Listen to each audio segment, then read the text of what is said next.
Why is there a book of John in the Bible, if there are also three books called John 1, 2, and 3, and is the John in the title supposed to be John the Baptist? I have not read any John book yet.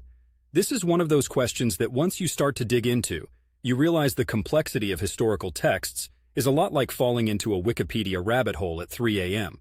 But let's dive in. First, let's clarify. The book of John that you're talking about, more formally known as the Gospel according to John, isn't by John the Baptist.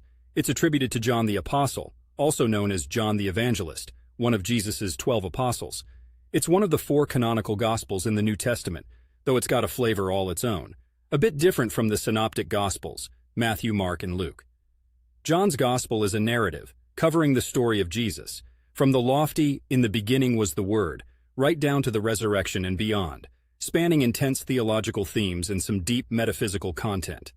This John is telling us about the life of Jesus based on his own experiences and reflections. Then we've got the trifecta of smaller letters, 1st, 2nd, and 3rd John.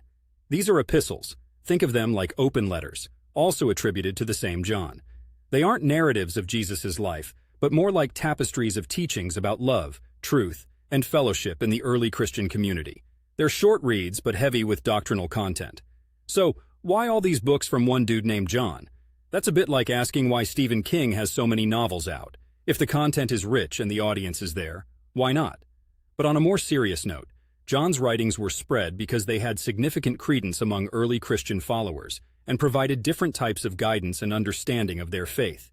And just to be extra clear, none of these books should be confused with John the Baptist, who was a completely different figure, kind of like a frontman for Jesus' coming, known for his own radical preachings and the infamous baptism of Jesus himself. He doesn't get his own book. His stories are mentioned within the other Gospels.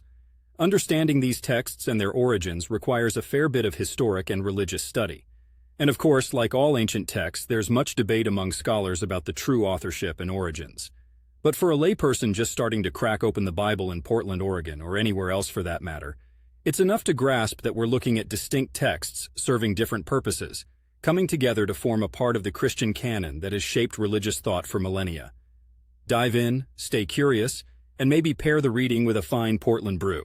There's nothing quite like a little spiritual enlightenment with a side of craft beer. Cheers.